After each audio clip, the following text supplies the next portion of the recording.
Bernard de Montréal, j'aimerais vous inviter à développer le concept de l'âme. Vous avez déjà dit dans une de vos conférences précédentes que le monde souffrait d'avoir trop d'âme et pas assez d'esprit. Qu'est-ce que vous avez voulu dire par là? Trop d'âme et pas assez d'esprit. Le- Alors, l'âme, c'est de la mémoire. Donc, si nous voulons comprendre de façon objective, alors que nous sommes sur le plan matériel, ce que veut dire le mot âme, il nous faut référer au fait que l'homme, en tant qu'ego, en tant qu'intelligence, fonde sa réalité sur du matériel mémoriel. Tout, tout ce matériel constitue l'aspect animique de sa conscience.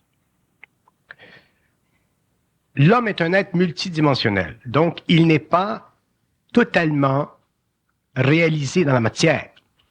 Donc il y a une partie de lui qui est dans la matière, il y a une partie de lui qui est dans l'astral, il y a une partie de lui qui est dans le monde de la lumière. L'homme évolutif fonctionne en relation avec du matériel mémoriel qu'il a accumulé au cours de son expérience sur le plan matériel et aussi en fonction de certains attachements psychiques qui font partie de son être dans le monde de la mort, l'âme. Et ces deux aspects inférieurs de l'homme constituent la totalité de ce que nous pouvons appeler son être conscient et inconscient. Lorsque l'homme aura de l'esprit, il y aura en lui plus de lumière. Donc, cette lumière lui permettra de vivre une conscience, une supraconscience, de moins en moins fondée sur le mémoriel. Il gardera le mémoriel nécessaire, mais il y aura une partie de lui qui sera créative. Donc, l'homme nouveau, l'homme intégral, l'homme de l'avenir qui sera dans un état de fusion de plus en plus avancé, sera un être qui aura plus d'esprit. Il y aura en lui plus d'intelligence qui n'est pas conditionnée par le mémoriel. Donc, l'intelligence future de l'ego ne sera pas une intelligence conditionnée, soit par l'expérience matérielle, ou soit par les influences astrales de la mort. Ce sera une intelligence créative, instantanée, infuse, qui lui permettra de prendre en considération la valeur du matériel mémoriel, mais de ne pas être assujetti à lui.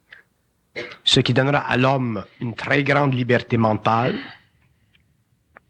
ce qui lui permettra de construire créativement une structure mentale qui lui permettra en retour de composer avec la matière, composer avec l'invisible ou le psychique de façon créative. Ce type d'homme sera amené à vivre ce que l'on peut appeler une partielle dépersonnalisation pour passer de la personnalité évolutive à la personne évolutive. Donc, un homme qui a beaucoup d'esprit, c'est une personne. Un être qui a beaucoup de mémoriel, c'est de la personnalité. Donc, la différence entre la personnalité et la personne pour l'évolution, elle est fondamentale parce que, au cours de l'évolution, la personne remplacera la personnalité. Donc, il y aura dépersonnalisation. Il y aura donc plus d'esprit, moins d'âme, et l'homme deviendra ainsi libre. Tant que l'homme a de l'âme, tant qu'il vit en fonction du mémoriel conscient ou subconscient, il est régi par les lois karmiques, donc il est régi par les illusions ou sous les illusions de ce que vous appelez le libre arbitre. Mais pour un homme conscient, le libre arbitre n'est pas suffisant parce que le libre arbitre fait partie du lien astral avec l'homme. Le libre arbitre fait partie de l'illusion qu'a l'homme d'être libre sur le plan matériel, alors qu'il ne l'est pas. Tandis que l'homme nouveau, ayant beaucoup d'esprit, n'aura pas de libre arbitre. Il sera libre. Et cette différence, elle est fondamentale à l'évolution. Elle fait partie du déchirement de la notion du libre arbitre. Et lorsque l'homme prendra conscience qu'il intégrera son énergie, il verra que, effectivement, tant que nous sommes inconscients, tant que nous faisons partie de l'involution, nous ne sommes pas des êtres libres. La preuve, c'est que les hommes ne peuvent pas de façon absolue dire que sur la Terre, ils vivent comme ils veulent. Même s'ils ont un statut social qui répond à leurs désirs, même s'ils ont beaucoup d'argent, beaucoup de pouvoir politique, il y a toujours des faits, des expériences dans la vie qui les assujettiront à une certaine souffrance. Donc, le libre arbitre, c'est une condition de l'involution. L'homme nouveau sera un être libre, c'est-à-dire qu'il ne sera pas régi par les lois de l'âme, donc il y aura en lui de moins en moins d'âme. Et c'est la transmutation de cette énergie, de cette mémoire qui donnera naissance à ce que nous pouvons appeler le corps morontiel, c'est-à-dire cette qualité vibratoire de l'invisibilité psychique de l'homme qui lui donnera accès à des mondes parallèles, qui fera de son corps matériel simplement un dispositif temporaire, qui fera de son corps éthérique effectivement son véhicule de déplacement dans des temps parallèles et qui neutralisera complètement chez lui la conscience astrale et qui lui permettra d'utiliser son corps astral simplement pour la sensorialité dont il a de besoin sur le plan matériel. Mais il n'utilisera pas son corps astral pour la dislocation psychique de son moi, ce qui crée ce que vous appelez la médiumnité ou les aspects transcendants de la conscience planétaire. Si je prends le mot psyché, dans sa racine grecque, psyché, qui veut dire l'âme sensitive, et à la fois qui désigne un miroir mobile qu'on peut orienter à volonté, une psyché. Est-ce que l'âme ne serait pas le miroir déformant de la réalité ou de la lumière? C'est très bien dit. L'âme, elle est le miroir déformant de la réalité, de la lumière. Elle existe parce que l'ego n'est pas suffisamment développé. Autrement dit, le plan mental, l'homme n'a pas accès encore au mental supérieur. Il vit encore au niveau du mental inférieur, celui qui pense. Mais à partir du moment où l'homme aura dépassé cette illusion, l'âme, au lieu d'être rotative sur son axe, autrement dit, le corps astral, c'est un corps rotatif sur son axe, il se fixera et à partir de ce moment-là, le corps éthérique deviendra le corps mobile de l'homme et l'homme n'aura plus aucune difficulté à savoir. Il se comprendra parfaitement. Il n'aura plus besoin de se chercher. Il vivra une conscience intégrale, c'est-à-dire qu'il sera capable, avec la plus grande des facilités, de connaître les hommes, parce qu'à partir du moment où l'homme se connaît, il connaît les autres. Et dans la mesure où il connaît les autres, il est capable de travailler créativement et il n'a pas besoin de subir la spiritualisation de sa personnalité, ce que nous appelons la recherche spirituelle. Donc, il est bien dans sa peau. Il n'a pas besoin d'être heureux dans le sens involutif. Il est parfaitement bien dans sa peau. Et le corps de désir, au lieu d'être régi par les lois de l'âme, est substitué à un corps mental qui ne manifeste que des besoins vibratoires. Ces besoins donnant à l'homme sur le plan matériel ou sur le plan éthérique l'énergie nécessaire dont il a de besoin pour créer, pour être mobile à tous les niveaux. Si le corps physique est malade, il y a des médecins, des docteurs pour le soigner, mais il existe aussi des médecins de l'âme qui ont dans leur profession la racine même du mot psyché, donc les psychologues, les psychanalystes, les psychiatres, donc médecins de l'âme. Mais de quoi l'âme peut-elle être malade? L'âme, elle est toujours malade d'elle-même. L'âme, elle est malade d'elle-même parce que dans la mesure où elle devient ou qu'elle fait invasion dans la personnalité humaine et qu'elle ne révèle pas parfaitement à l'homme ses propres déformations, l'homme les subit. Avoir de l'âme, c'est être assujetti à ses aspects supérieurs et ses aspects inférieurs. La preuve, par exemple, on dira que une personnalité a ses bons côtés, ses mauvais côtés, ce que vous dites des défauts et des qualités. Donc, un homme inconscient a des défauts et des qualités, les qualités étant les aspects supérieurs de l'âme, les défauts étant les aspects inférieurs de l'âme. Tandis que l'homme conscient n'a pas de défauts et n'a pas de qualités. Il n'a rien. Il est simplement créatif. Donc, il ne souffre pas de la polarité animique. Il ne souffre pas d'être dans un cas de haute vibration et dans un autre cas d'être de basse vibration. Et ne connaissant pas la polarité, il ne connaît pas la personnalité. La personnalité, c'est un facteur animique qui donne à l'homme l'impression un jour d'être bien, l'autre impression l'autre jour de ne pas l'être. Et ça, c'est fatigant. Ce mouvement sinusoïdal de la vie humaine qui est à la base de la conscience existentielle de l'homme. L'homme nouveau n'aura pas de conscience existentielle, il aura une conscience créative. Donc la vie sur le plan matériel ou sur les autres plans sera facile, sera plaisante. Et il ne sera pas agressé constamment par la vie. Ce que nous comprenons pas, les hommes de l'involution, c'est que la vie ne fait pas de faveur à l'homme. Parce que la vie de l'homme n'est pas une vie réelle. Donc, comme l'homme vit une vie qui n'est pas réelle, il est sujet à l'expérience. Donc, il souffre. Pourquoi? Parce qu'il est polarisé. Parce que la totalité de sa conscience est fondée sur le principe de la personnalité. Vous avez des hommes, comme vous dites, des psychologues, des psychiatres, qui, par les études cliniques, accumulatives, historiques de l'humanité, philosophiques de l'humanité, ont la fonction extrêmement importante de rebalancer les mouvements de l'âme qui désaxe la personnalité. C'est ça la fonction de ces êtres. Et ça, c'est bien. Mais un psychiatre ou un psychologue ne peut pas rendre un homme conscient. Mais il peut rebalancer les aspects déviants de sa personnalité parce que il connaît par expérience, par intuition, la valeur symbolique des formes mentales qui s'opposent à son équilibre psychique. Il connaît par expérience la valeur psychique des énergies émotives qui décomposent la stratégie mentale de l'ego. Et c'est là que ces êtres sont importants.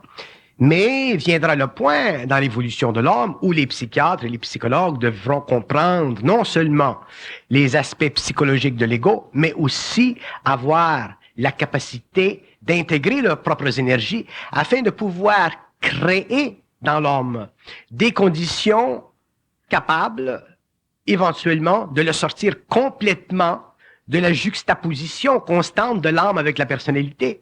Donc, ces psychologues, ces psychiatres de l'avenir seront de grands scientifiques de l'esprit. Ce seront des êtres qui auront beaucoup d'esprit et qui travailleront totalement en dehors des sphères de la psychologie classique contemporaine. Bon, si on prenait le cas des anomalies psychiques qui sont traitées justement en psychanalyse, quel rapport établissez-vous entre un complexe d'infériorité ou de supériorité et l'âme? Un complexe d'infériorité, un complexe de supériorité ou n'importe quelle anomalie psychique est toujours le produit d'une transgression des lois de l'individualité à partir du plan astral. Ceci veut dire qu'il y a quelque part dans la conscience astrale d'une personne, une entité qui joue avec ses cordes sensibles. Je me rappelle dans un séminaire que je donnais, cette jeune fille qui vient et qui dit « Moi, je ne suis pas une bonne personne. Je suis paresseuse, je suis ci et je suis ça. » Et je lui ai demandé à cette jeune fille d'essayer de faire comme si elle parlait dans sa tête avec une personne. Je lui ai posé des questions et je lui ai dit, bon, ben, attendez qu'on vous réponde. Si on ne vous répond pas, il n'y aura pas de pensée qui va venir. Et cette jeune fille s'est aperçue que, effectivement, ce n'était pas elle qui se disait stupide ou ci ou ça. C'était une entité dans l'astral qui, à travers son plan mental, lui envoyait constamment ses pensées négatives. Donc, elle, en tant qu'ego involutif, inconscient, prenait pour ses propres pensées à elle.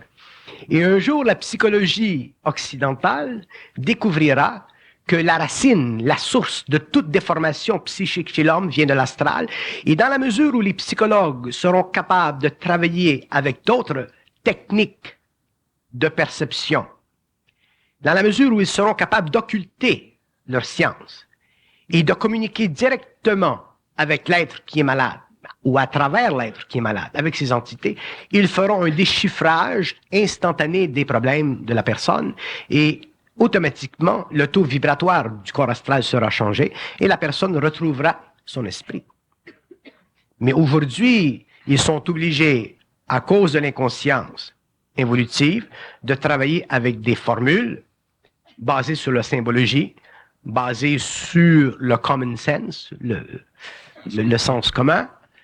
Et ceci est bon, mais ce n'est pas assez, parce que demain, l'homme aura besoin d'être conscient. C'est très bien traiter une personne qui est très malade ou traiter une schizophrène, par exemple, et lui donner des médicaments pour balancer l'influx dans son corps astral de ces entités.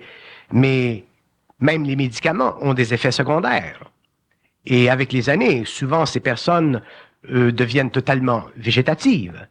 Donc, la lutte contre l'insanité, la lutte contre la déformation psychique de l'ego, éventuellement, devra se faire sur un autre plan, afin que l'homme cesse d'utiliser des ingrédients chimiques et qu'il utilise la parole pour transformer le lien qui existe entre l'ego et ses plans, qui font partie depuis très très longtemps de la maladie de l'homme.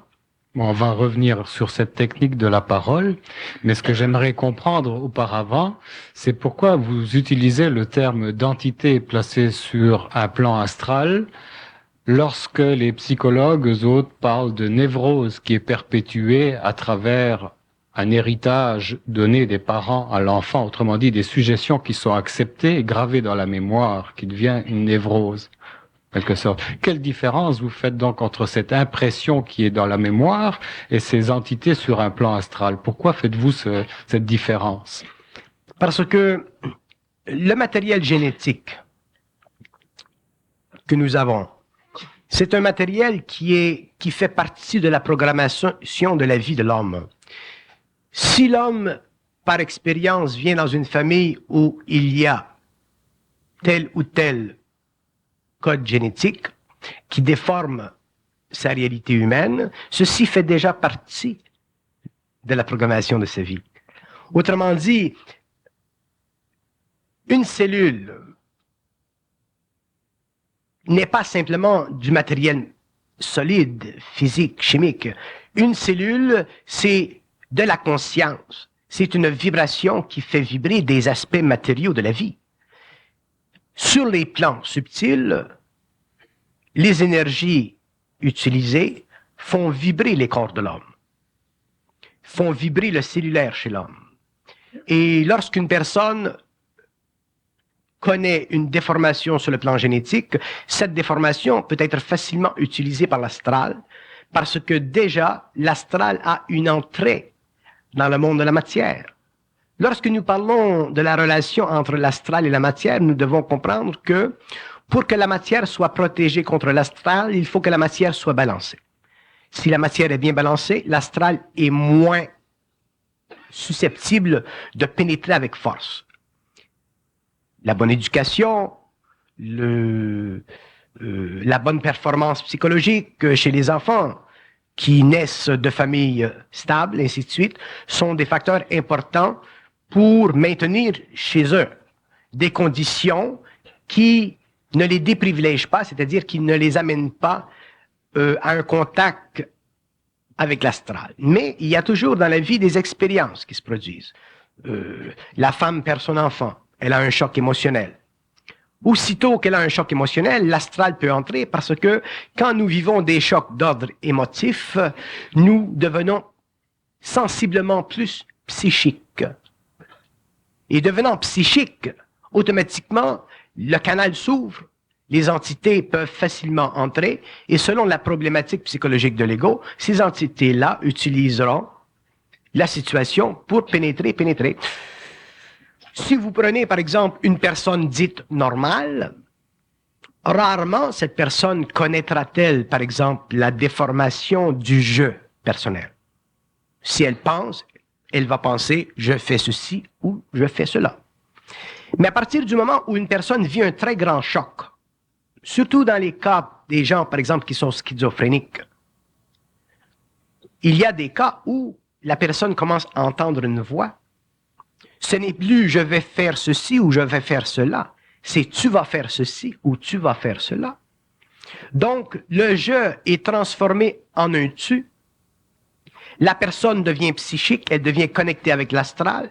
Et si la dépression émotive est très grande, si la maladie s'envenime, il s'agit d'une autre situation ou d'un accroissement du magnétisme de l'astral sur le mental humain pour dire à cette personne, moi, je suis ton ami, ou moi, je suis la Vierge, ou moi, je suis le Christ, et tu dois faire ceci, tu dois faire cela. Et l'homme, naturellement, n'ayant plus de défense, étant totalement dépersonnalisé, va à l'activité qui est commandée, et c'est de là que vous avez ces actions dans la société qui sont maniacales, ces actions où, par exemple, devant la cour, l'individu qui est jugé dira, ben, c'est une voix qui m'a commandé.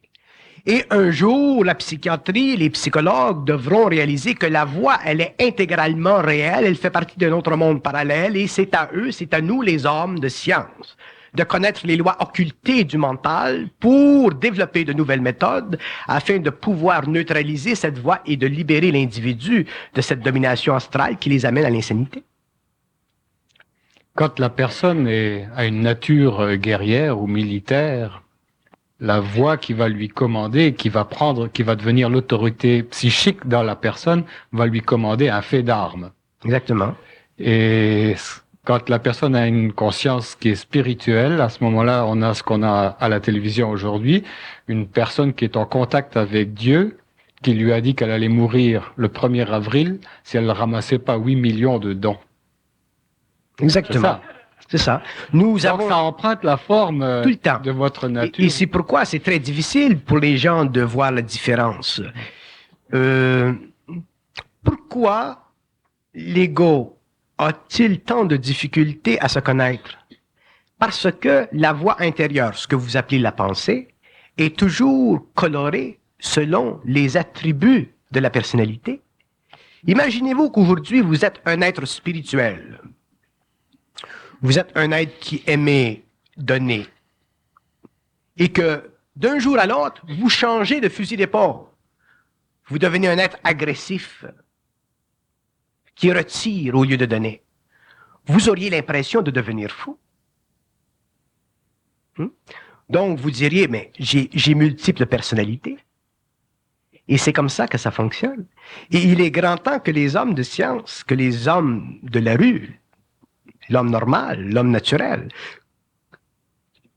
cessent de craindre les aspects occultés du psychisme, qu'ils sachent que l'homme a la puissance créative d'intervenir créativement dans cette manipulation pour finalement se libérer eux-mêmes et peut-être, sur le plan de la science, de la psychologie, en arriver un jour à réellement donner à l'humanité une clé puissante pour la cessation de ces activités, donc pour la cessation sur le plan matériel de la maladie mentale. Et plus nous avançons dans le monde aujourd'hui avec toutes les tensions mondiales qui créent des tensions psychiques, nous voyons qu'il y a un accroissement de la maladie mentale. Et la maladie mentale devient de plus en plus subtile et elle deviendra de plus en plus grande. Il est la nation qui est probablement la plus affectée aujourd'hui par la maladie mentale parce que justement elle est dans un médium où l'ego est constamment bombardé, c'est la nation américaine. Donc il est grand temps que la science s'ouvre graduellement avec efficacité, avec pondérance, dans le domaine occulté de la vie. Mais il faut que les gens qui vont dans cette direction prennent aussi conscience qu'eux-mêmes sont astralisables. Donc, les scientifiques, les parapsychologues ou les psychologues qui iront dans cette direction passeront définitivement une partie de leur vie, quelques années, à devoir par eux-mêmes reconnaître les pièges de l'astral pour enfin s'en libérer et ensuite réellement commencer à faire un travail créatif et solide dans leur métier. Mais tout ceci fait partie de l'évolution de la science. Vous ne pouvez pas vous attendre à ce que la psychologie classique change d'un jour à l'autre. Ça, c'est normal. Les hommes ont des habitudes, les hommes ont des obstacles, les hommes ont des structures, et ceci doit être respecté. Mais sur le plan individuel, ces hommes peuvent réellement prendre conscience de quelque chose, et sur le plan social, en arriver finalement, petit à petit, selon l'évolution des formes sociales, en arriver à amener vers l'humanité des thèmes ou des idées créatives, au lieu de simplement faire un amoncellement constant de méthodes qui ne mènent l'homme nulle part, c'est-à-dire que des méthodes qui ne l'amènent pas à composer parfaitement avec lui-même. Dans un monde en perpétuelle transformation, en changement rapide, tout le monde est plus ou moins aux prises avec des angoisses plus ou moins profondes. Dans les cas extrêmes, ça va donner la paranoïa. Comment s'enclenche ce processus-là et à quelle fin sert-il? Il fait partie de l'expérience de l'âme à travers l'ego. Si je vous disais que ce que nous appelons l'être humain, dans la condition de l'involution, c'est un être qui reçoit constamment des impressions dans son mental. Si nous étions capables de regarder à travers les yeux éthériques l'être humain, si nous regardions dans ses yeux, par exemple, nous verrions que le fond des yeux de l'homme est noir. Il y a des êtres qui n'ont aucune lumière dans les yeux. Ce sont des coques. Et les yeux sont le miroir de l'âme. Les yeux sont le miroir de l'âme, et dans l'âme, il n'y a aucune lumière. Donc, plus l'âme ou moins l'âme est évoluée, moins il y aura de lumière dans les yeux. Et si vous vous promenez sur la rue, comme je fais souvent dans le monde quand je me promène, je vois des hommes qui n'ont aucune lumière. C'est presque regarder des zombies, ce sont des ombres, ce sont des coques. Et il y a de ces êtres qui sont tellement sans lumière qu'ils en sont presque... C'est presque monstrueux. Un homme qui voit à travers ses yeux naturels, autrement dit à travers ses yeux éthériques, dans les yeux de l'homme, qui peut regarder dans les plans subtils de l'homme, peut facilement voir et juger où un être en est dans son évolution.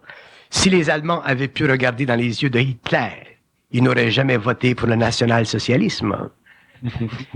Mais il y a eu des Allemands qui ont pu voir Hitler. Rudolf Steiner, c'est un exemple. Donc, dans le fond, Rudolf Steiner est devenu l'ennemi numéro 1 de Hitler. D'ailleurs, on a voulu l'assassiner.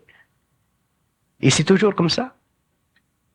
Mais lorsque l'homme regarde l'homme qui a beaucoup de magnétisme, beaucoup de charisme, le grand démagogue, l'homme évolutif, l'homme qui n'a pas d'identité, l'homme qui va avec le vent historique, c'est très facile à ces êtres de prendre la commande d'une nation parce qu'ils ont le pouvoir astral. Le pouvoir astral, c'est un pouvoir magique.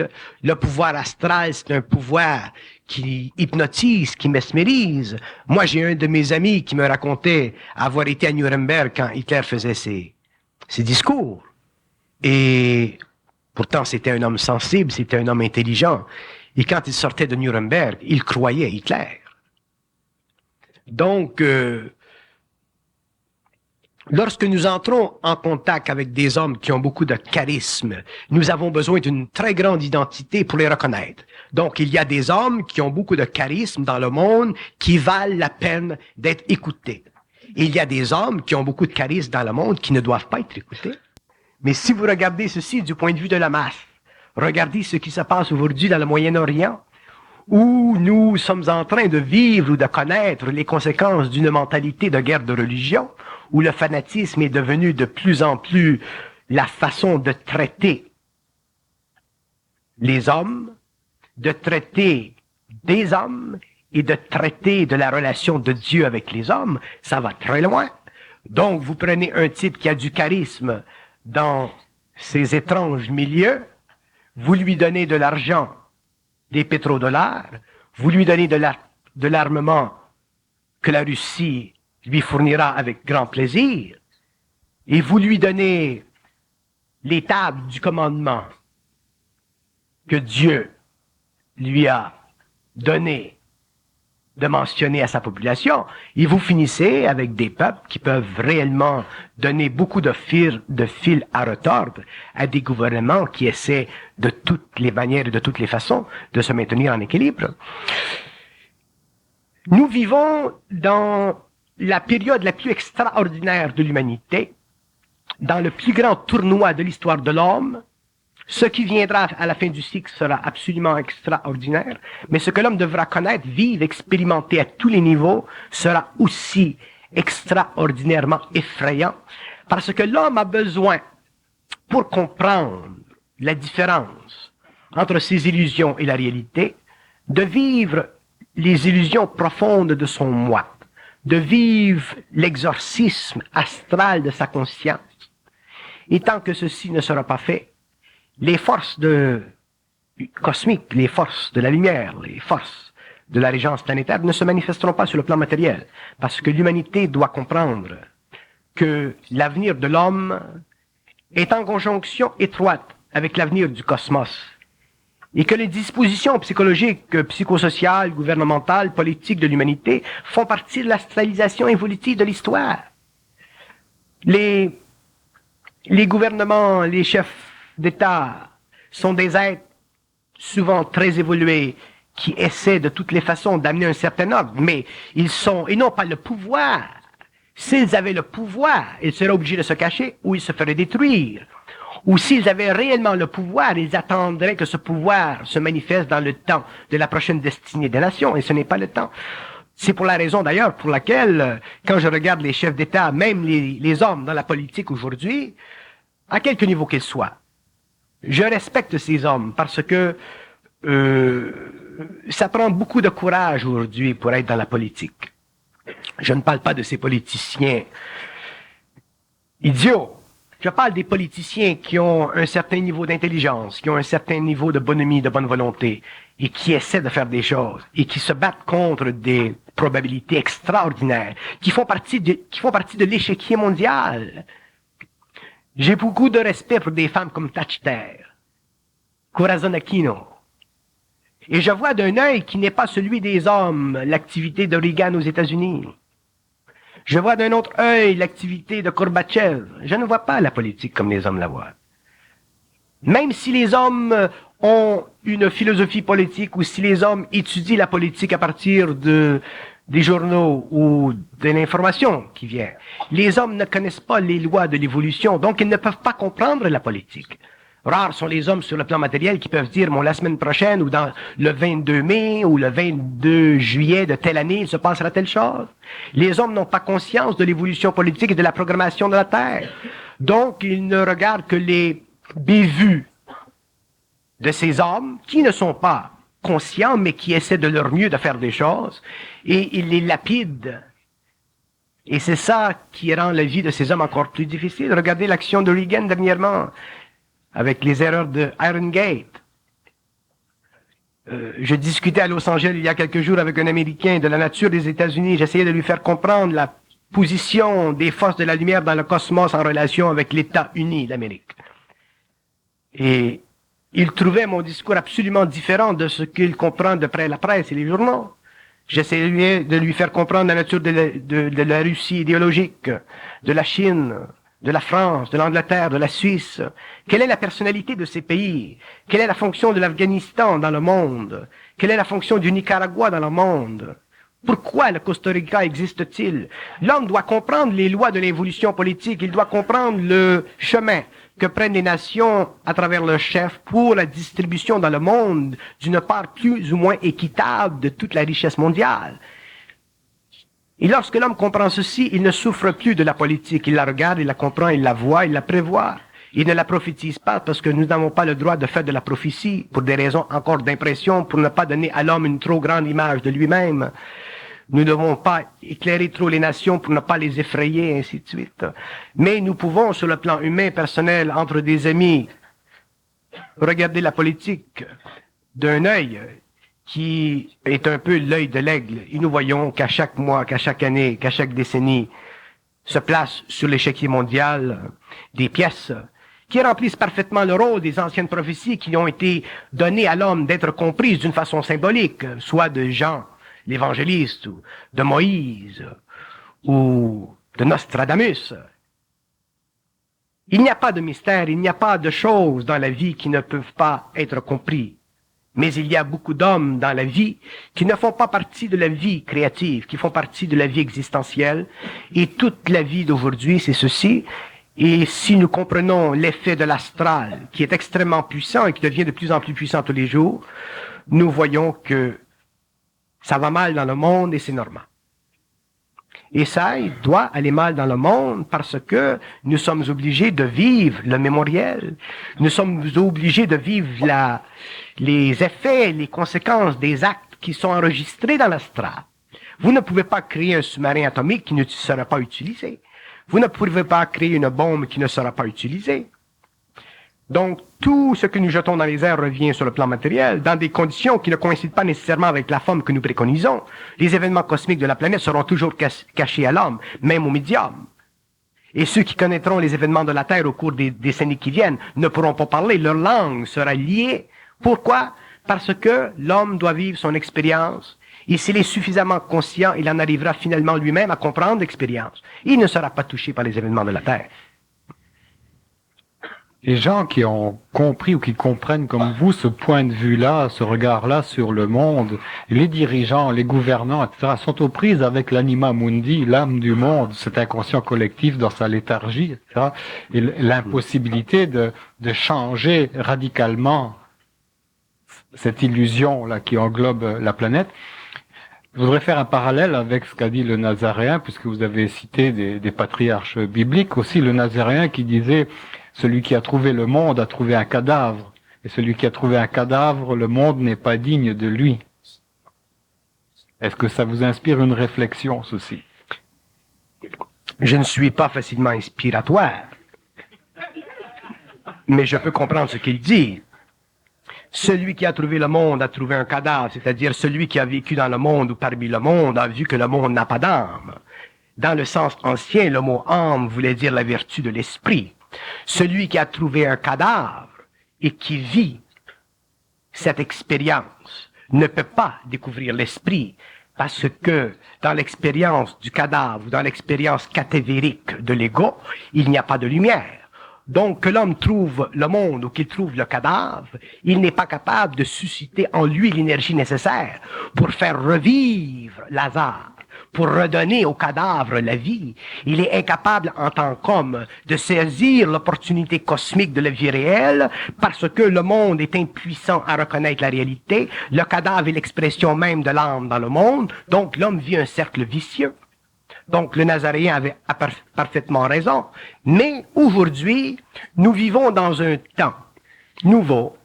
Nous vivons dans un temps où, à partir du moment où l'homme aura compris le monde et où l'homme aura réalisé la nature du cadavre, à ce moment-là, il se créera dans la conscience de l'homme un nouveau monde et un être de lumière. Ce nouveau monde sera la nouvelle civilisation occultée de l'humanité. Et le cadavre, qui sera remplacé par l'homme-esprit, sera cette manifestation de la puissance de la lumière de l'homme ou de la puissance des fils de la lumière, manifestation en éthérique, qui donnera sur notre planète une nouvelle conscience, dont certains degrés seront en surface, seront perceptibles, et dont certains degrés seront totalement occultés, totalement enveloppés dans ce que nous appelons la régence planétaire. Et c'est de cette régence planétaire, de ce nouveau monde et de ce nouvel homme-esprit que naîtra la révolution dynamique du feu cosmique sur la planète et qui donnera finalement aux hommes d'État la capacité d'unifier les nations et les gouvernements, mais à travers l'aide cosmique, politique et scientifique de la nouvelle nation qui aujourd'hui fait partie de l'éthérique, mais qui demain fera partie de la nouvelle vie sur le plan matériel. Vous avez parlé tout à l'heure d'exorcisme. Est-ce que l'exorciste n'est pas aussi un médecin de l'âme? Et pourquoi utilise-t-il le rituel? Il est obligé d'utiliser le rituel parce que le rituel représente la formulation symbolique d'une forme qui fait vibrer l'astral. Et à travers l'utilisation du rituel, de la forme symbolique qui fait vibrer l'astral, si l'exorciste est suffisamment fort, s'il est suffisamment dans sa propre énergie, il est capable de faire éclater dans l'astral des entités. Et c'est l'éclatement de ces entités, de ces énergies qui permet de libérer la personne. Mais pour faire éclater une entité dans l'astral, il faut être extrêmement grand exorciste, il faut avoir beaucoup de lumière en soi, parce que l'astral voit la lumière de l'exorciste. Et lorsque l'astral perçoit cette lumière, la mémoire, autrement dit la personnalité astrale ou l'entité, se déloge de son lieu, c'est-à-dire de l'espace-temps psychique qui devient le mental de l'homme. Un jour, nous comprendrons que dans le monde de la mort, l'espace-temps fait partie, si vous voulez, de l'aspect mental de l'homme. Nous découvrirons demain que l'espace-temps de la mort fait partie du mental de l'homme. Le mental de l'homme, c'est l'espace-temps utilisé par les entités dans le monde de la mort pour évoluer. La seule raison qu'il nous est difficile aujourd'hui de comprendre ceci, c'est parce que ce sont des idées qui ne se pensent pas. Et comme nous ne sommes pas capables de créer des idées qui ne se pensent pas, comme nous ne sommes pas capables de penser l'impossible, comme nous ne sommes pas à l'aise dans l'impossible, parce que l'impossible n'est pas fondé sur la faculté psychologique de l'ego, il nous est difficile de comprendre la multidimensionnalité des espaces-temps parallèles à l'esprit de l'homme. Il nous est difficile de comprendre que l'ego qui pense est un espace à l'intérieur duquel vivent des entités plus ou moins évoluées. Si les hommes savaient ceci, si les hommes réalisaient ceci d'une façon catégorique, d'une façon objective, ils vivraient la crainte de leur vie et probablement ils deviendraient instantanément fous. Donc, il y a une protection, il y a une préparation. Mais l'homme nouveau, l'homme qui connaîtra la fusion, l'homme qui passera de l'involution à l'évolution, l'homme qui passera de la personnalité à la personne, l'homme qui reconnaîtra que la pensée humaine évolutive, subjective du mental inférieur est une pensée mécanisée, l'homme qui découvrira la pensée créative saura instantanément que son mental ne peut pas être exploité par d'autres formes d'intelligence autres que la sienne. Donc, il sera libéré de l'astral et, naturellement, il pourra comprendre les lois du mensonge cosmique, il pourra comprendre les lois de la mort, il pourra comprendre les vertus de la médiumnité, mais n'a jamais être influencé par un médium. Est-ce que c'est ce qu'on appelle de l'autorité psychique? C'est l'autorité psychique, et c'est cette autorité psychique qui sera à la base de la formation de la nouvelle connaissance sur le plan matériel, de la nouvelle science matérielle. Mais l'homme doit, auparavant, se séparer, se libérer du connu. Tant que nous serons prisonniers du connu, nous ne pourrons pas savoir. Nous aurons simplement accès à de la connaissance, historique, mémorielle, étrangère à notre réalité, mais très personnelle à notre imperfection. Donc, nous serons intuitifs, nous serons médiumniques, mais nous ne serons pas capables de voir à travers la forme. Nous ne serons pas capables de voir à travers l'illusion. Nous ne serons pas capables de comprendre la fonction de l'illusion et pourquoi l'illusion existe. Donc, nous ne serons pas capables de reconnaître en nous-mêmes l'identité de notre choix. Cette identité étant la perfection de notre mental. Donc, nous serons toujours des êtres assujettis, assujettissants. Il nous sera difficile de contempler la possibilité d'être absolu, parce que l'autorité viendra du monde ou viendra de l'astral pour nous l'enlever. On nous dira dans le monde ou dans l'astral, qui es-tu pour parler ainsi? Donc, nous serons obligés de dire, qui êtes-vous pour m'en empêcher? L'esprit est extrêmement subtil. La transmutation de l'ego, la transmutation de l'homme, la perforation de l'astral, la jonction du matériel avec l'éther, permettra à l'homme finalement de réaliser qu'il n'a rien à savoir de personne. Que le savoir est universel, qu'il fait partie de la grandiose organisation de l'énergie, qu'il fait partie de la création, qu'il n'est pas assujettissable, qu'il n'y a pas en lui de polarité, qu'il n'y a pas en lui de grandeur ou de petitesse. Le savoir est simplement le mouvement de l'énergie à travers un plan mental développé. Donc, l'homme qui sait, l'homme qui est dans cette énergie, n'a plus besoin de subir l'information qui est dans le fond de la désinformation. Si les hommes avaient été informés depuis le début de l'involution, nous aurions aujourd'hui dépassé Jupiter. Nous serions en contact avec d'autres civilisations. Nous serions en contact avec les corridors éthériques des Andes. Nous aurions à notre portée des hommes, des intelligences qui ont déjà développé des technologies matérielles. Nous pourrions aller dans les Andes et rencontrer des êtres qui sont extraterrestres, c'est-à-dire des êtres qui ne font pas partie de la condition humaine, qui prennent des corps nécessaires à la vue de l'homme afin de ne pas créer dans la conscience de l'homme des chocs. Nous verrions que le monde est un être multidimensionnel. Et lorsque nous aurons compris, réalisé que le monde, que l'univers est un être multidimensionnel, nous saurons que nous faisons partie de cet être-té et que cet être-té est l'infinité absolue de l'énergie. Donc, nous n'aurons plus besoin du concept de Dieu pour diviniser nos pensées. Nous n'aurons plus besoin du concept de Dieu pour nous ratisser à un niveau tel que nous disparaissons dans cet être-té. Et nous verrons que l'être-té étrange du monde multidimensionnel fait partie du mouvement organisationnel de l'histoire cosmique. Et que la Terre fait partie de cette histoire. Et que la Terre est surveillée, qu'elle est en relation avec d'autres gouvernements. Nous verrons que l'invisibilité n'existe pas, c'est une illusion. Que les hommes ont la capacité de voir dans l'invisible, d'entrer en contact avec l'invisible. Et que l'étrange nature de l'invisibilité n'est que l'expression naïve de nos sens qui ne sont pas perfectionnés parce qu'ils sont astralisés. Quel concept va remplacer celui de Dieu? Il n'y aura plus le concept de Dieu. Le concept de Dieu, c'est une insulte à la conscience de l'homme.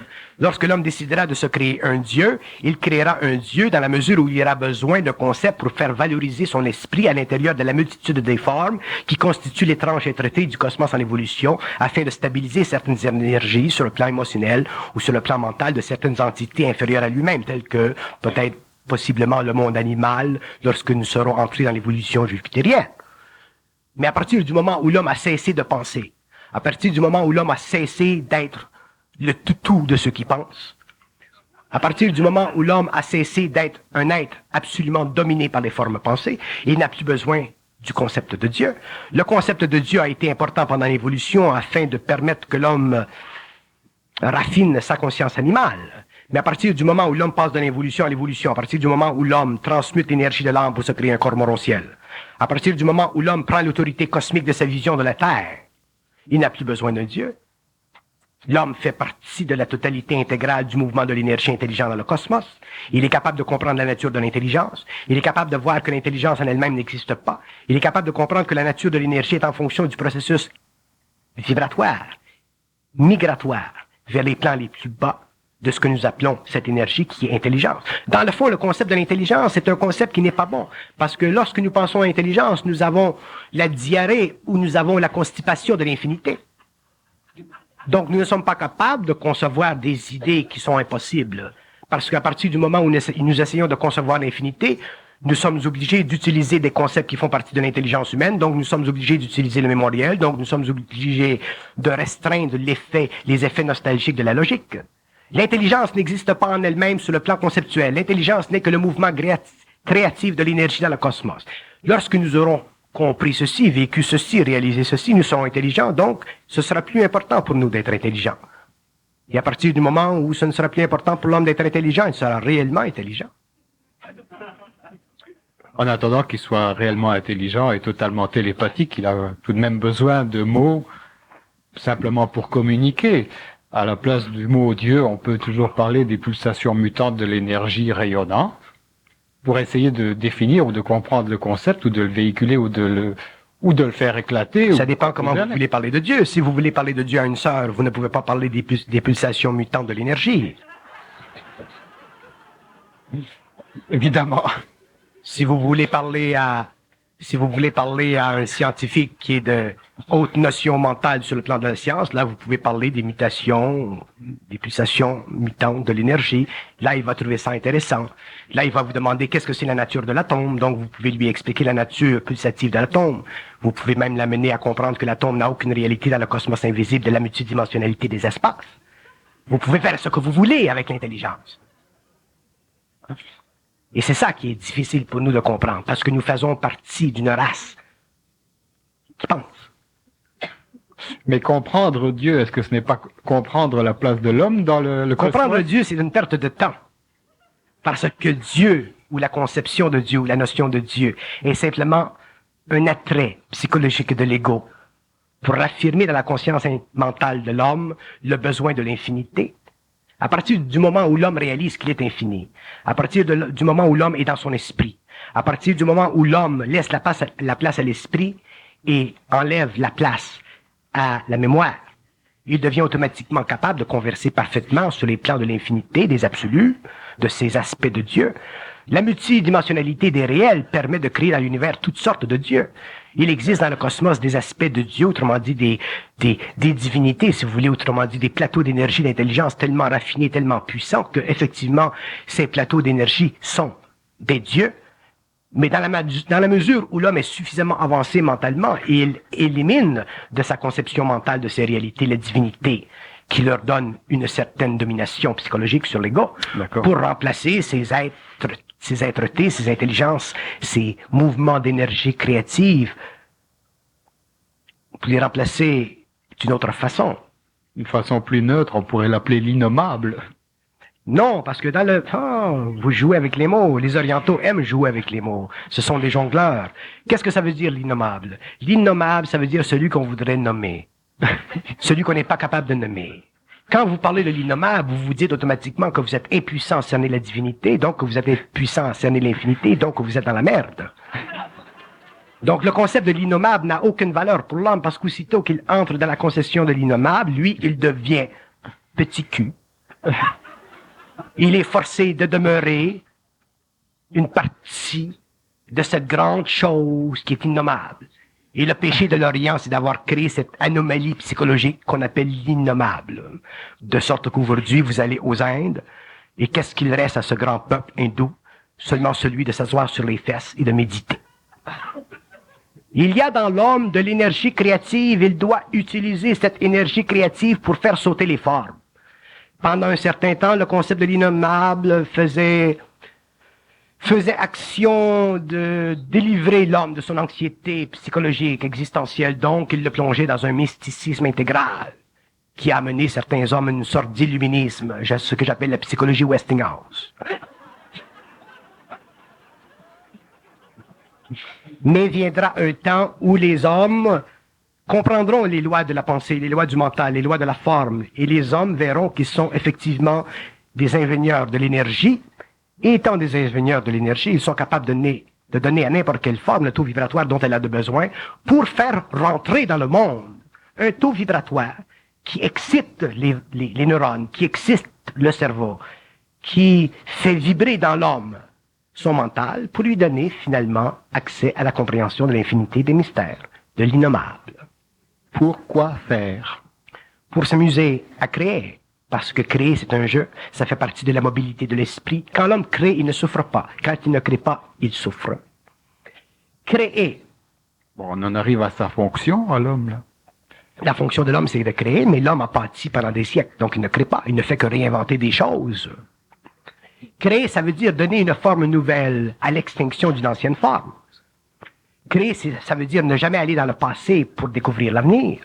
Si nous pouvons créer aujourd'hui, si nous pourrions créer aujourd'hui, nous cesserions de continuer à manufacturer des automobiles. Si nous pourrions créer aujourd'hui, nous commanderions la matière. Nous travaillerions avec les plants. Nous ferions descendre dans la matière des énergies qui donneraient à la matière des formes nouvelles. C'est ce que fera l'homme nouveau. C'est ça, créer. Créer, c'est le jeu de l'esprit. Créer, c'est la chose la plus facile au monde.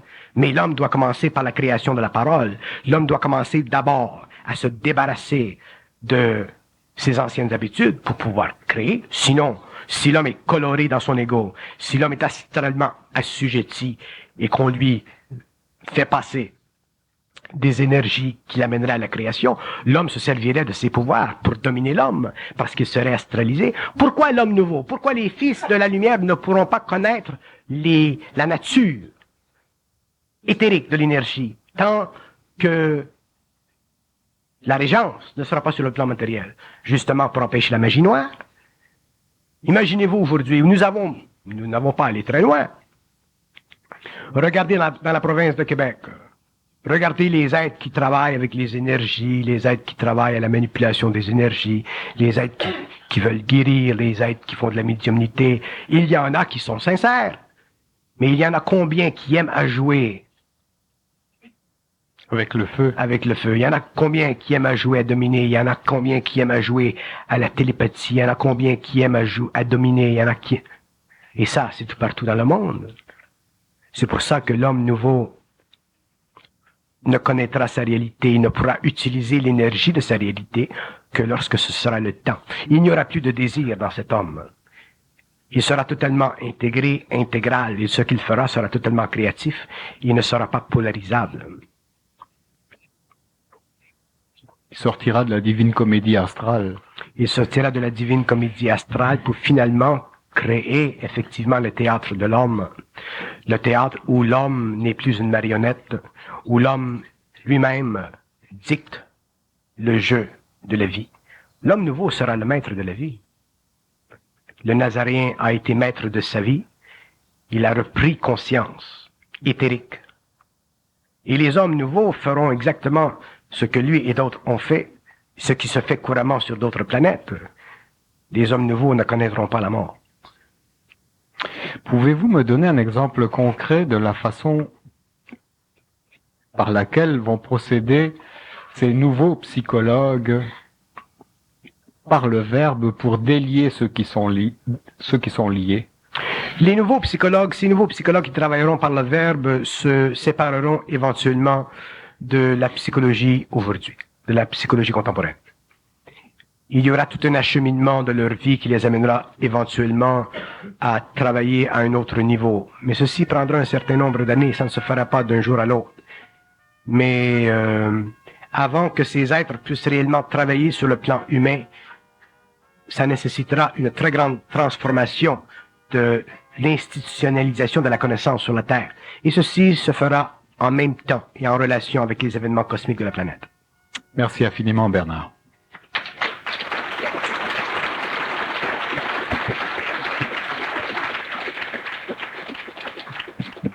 Merci.